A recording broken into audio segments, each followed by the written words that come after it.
Number system के कुछ एक और महत्वपूर्ण क्वेश्चन देखेंगे आज, और इनके पीछे का कंसेप्ट भी जानने का प्रयास करेंगे ताकि आप एग्ज़ाम के अंदर खुद फॉर्मूले बना सकें। तो आइए शुरू करते हैं। जैसे इस क्वेश्चन के अंदर 1 से 32 के बीच सम संख्याओं का योगफल कितना होगा। तो यहाँ पर 1 से 50, 1 से 100, 1 से 1000 कुछ भी संख्या दे सकता है। तो ये क्वेश्चन यदि हम समझेंगे तो इस बेस के इस टाइप के सभी क्वेश्चन सॉल्व हो जाएंगे। फिर हम विषम संख्याओं का भी क्वेश्चन देखेंगे। तो जैसे इसी क्वेश्चन को लें और आपको फॉर्मूला मान लेते हैं नहीं आता है, तो हम सीधा ऐड करने नहीं देखेंगे कि पहली सम संख्या 2, 4, 6, 8 इनको ऐड करने लग जाएंगे तो बहुत समय लगेगा, इतना टाइम एग्ज़ाम में नहीं होता। तो इससे हम एक तरीका और कर सकते हैं, खुद फॉर्मूले बना सकते हैं। जैसे 2, 4, 6, मैं ये 3 सम संख्याएं ले लेता हूँ। इन तीनों का जोड़ कितना हो जाएगा, 2, 4, 6 और 6 12 हो गया। यदि मैं 4 सम संख्याएं ले लूँ, 2, 4, 6, 8, इनका जोड़ हो जाएगा 2, 4, 6, 6, 12, 8, 20। अब यहाँ से एक पैटर्न यदि हम नोट करना चाहें कि जब संख्याएं 3 थी, तीनों सम संख्याएं थी, उनका जोड़ कितना आया, 12 आया। यानी 3 को किससे गुणा करना पड़ेगा, 4 से, तो जोड़ आ जाएगा 12। यहाँ पर कितनी संख्याएं थी, 4 थी, 1, 2, 3, 4। 20 बनाने के लिए किससे गुणा करना पड़ेगा, 5 से, 4, 5 ये 20। यानी जितनी संख्याएं सम संख्याएं दी हों उसको गुणा करना है किससे, इससे एक अगली संख्या से। जैसे आपको दे कि 10 सम संख्याओं का योग कितना होगा, तो 10 को हम 11 से गुणा कर देंगे, 110। तो इसी बेस पर ये क्वेश्चन है। तो फॉर्मूला हम सीख गए। फॉर्मूला हमारा क्या होगा, n गुणा n+1। यानी कितने नंबर हैं, तो 1 से 32 के बीच नंबर ढूंढ लेंगे और उनको एक ज़्यादा से गुणा कर देंगे। तो क्वेश्चन भी थोड़ा ट्रिकी है कि क्वेश्चन के अंदर क्या दिया हुआ है, बीच दिया हो कि 1 से 32 के बीच। यहाँ यदि ये होता 1 से 32 तक, तब क्वेश्चन अलग हो जाता, आंसर भी अलग। तो क्वेश्चन को भी आपने ध्यान से देखना है। ये कह रहा है 1 से 32, इनके बीच में जो सम संख्याएं आती हैं, जैसे 2, 4, 6, इस तरह से अंतिम संख्या हो जाएगी सम 30। 32 को नहीं लेना है। यदि तक कहता कि 1 से 32 तक, तब सम संख्या हमें लेनी होगी 32। तो 1 से 32 तक हम जानते हैं 16 संख्याएँ सम होती हैं और 16 ही विषम होती हैं। लेकिन 32 को नहीं लेना है, तो इसका मतलब सम संख्याएं कितनी हो जाएंगी, 15। फॉर्मूला क्या कहता है, 15 को गुणा कर दो, एक जोड़कर, 15 गुणा 16, तो कितना टोटल हो गया, 240। तो हमारा डी ऑप्शन सही हो जाएगा। इसी तरह हम विषम संख्याओं के लिए भी फॉर्मूला बना सकते हैं। 1, 3, 5, पहली 3 विषम संख्याएं ले ली, 3, 4, 5 और 1, 9। कितनी संख्याएं हैं, 3, तो 3 का स्क्वायर ही क्या होता है, 9।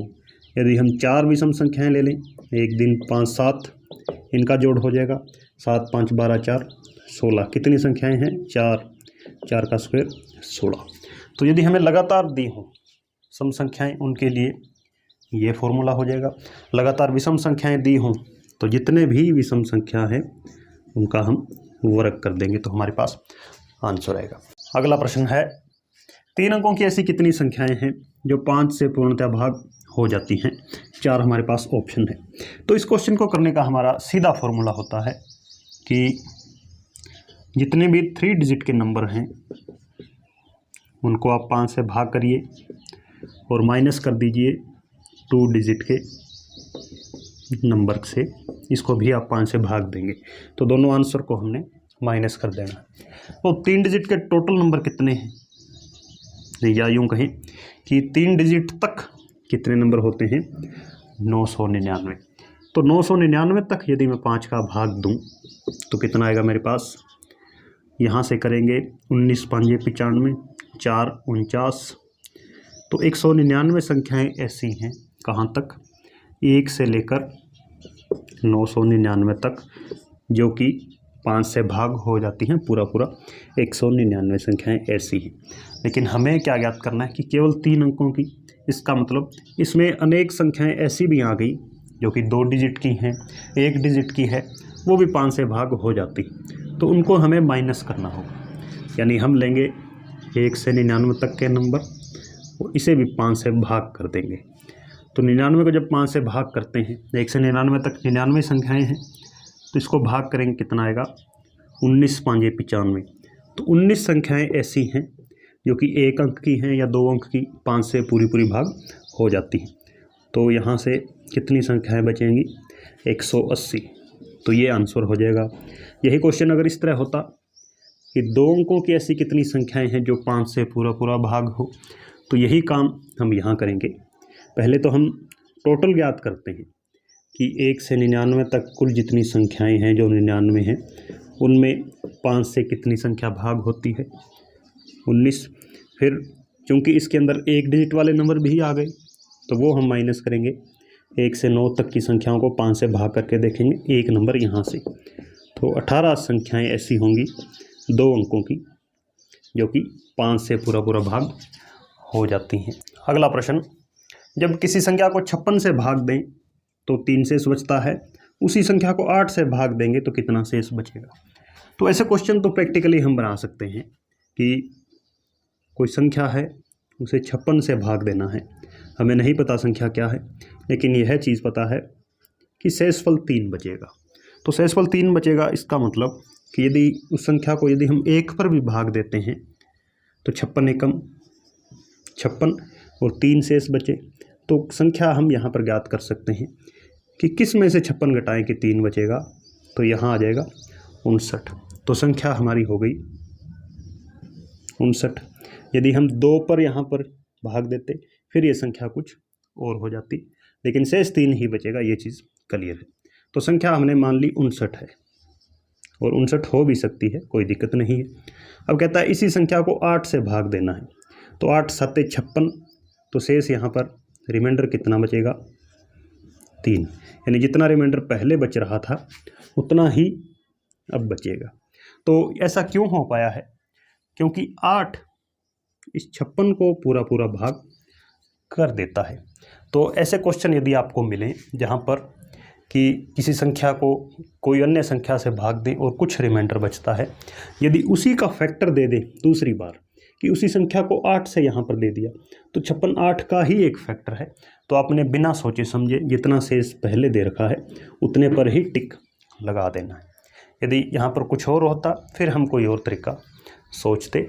तो ऐसे क्वेश्चन के अंदर जो स्पेशली इसी स्टेटमेंट के होंगे, यहाँ पर जो पहले दी जाने वाली संख्या है उसी का फैक्टर आगे वाले से पूछ ले कि उसके फैक्टर से जब संख्या को सेम संख्या को डिवाइड करेंगे तो कितना शेष बचेगा।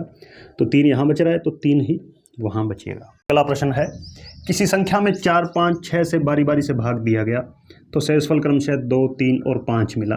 यदि अंतिम भागफल 7 था तो संख्या बताएं क्या होगी। 4 ऑप्शन है। तो पहले क्वेश्चन को समझें कि किसी संख्या में पहले 4 से भाग दिया तब शेषफल मिला 2।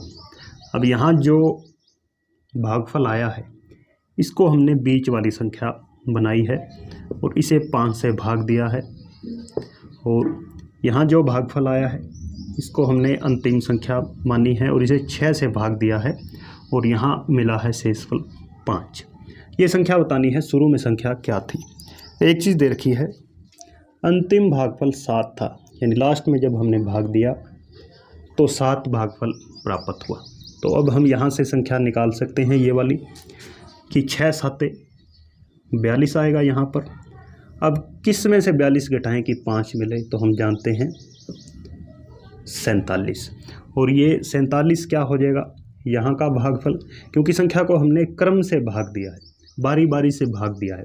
बार भाग देने का मतलब यही है कि इस संख्या में पहले हमने भाग दिया, भागफल मिला, उसके अंदर फिर भाग दिया, फिर जो भागफल मिला उसमें फिर भाग दिया, यानी इस क्वेश्चन को आपने समझ लेना है।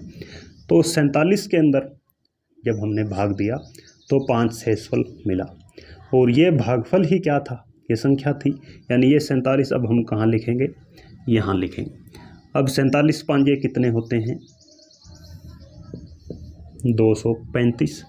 किस में से 235 घटाएं कि 3 प्राप्त हो, 238। यानी 5 से जब भाग दिया तो 238 में भाग दिया था, और ये 5 से भाग कब दिया था, जब इस भागफल को हमने यहाँ लिखा, तो 238 यहाँ आएगा। अब 238 चौके कितने होते हैं, 4 8 32, हासिल 3, 23 चौका 92 और 3 95। किस में से 952 घटाएं कि 2 शेष बचे, तो 954। तो हमारी शुरू में संख्या क्या थी, 954 थी। तो इस टाइप के क्वेश्चन आपने इस तरह से करने हैं। बहुत अच्छा क्वेश्चन है ये। अगला प्रश्न है, यदि 1 से लेकर 20 तक के वर्गों का योग 2870 है तो 2 का स्क्वायर, 4 का स्क्वायर, 6 का स्क्वायर, यानी ये सम संख्याएं हैं, आगे एक एक का गैप है इनमें, यहाँ पर 40 तक के स्क्वायर का योग क्या होगा। तो इसे दो तरह से हल कर सकते हैं। एक तो यदि हम इसको लें पहले, जो हमें ज्ञात करना है, 2 का स्क्वायर, 4 का स्क्वायर, 6 का स्क्वायर, इस तरह से 40 तक के वर्ग हमें दे रखें। यदि हम इसमें से 2 का स्क्वायर बाहर निकाल लें, क्योंकि 2 स्क्वायर इसमें भी है, इसमें भी है, सभी में है, तो 2 का स्क्वायर यदि बाहर आएगा, यहाँ क्या बचेगा, 1। 4 के स्क्वायर में से यदि 2 का स्क्वायर बाहर कॉमन लें तो अंदर 2 का स्क्वायर बच जाएगा। इसी तरह 6 के स्क्वायर में से 2 स्क्वायर यदि बाहर आ गया तो 3। इस तरह से 20 का स्क्वायर, इन सभी का जोड़ हमें दे रखा है कितना, 2870।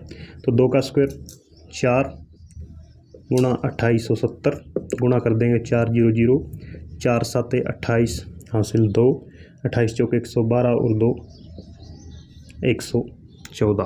तो ये आंसर हो जाएगा।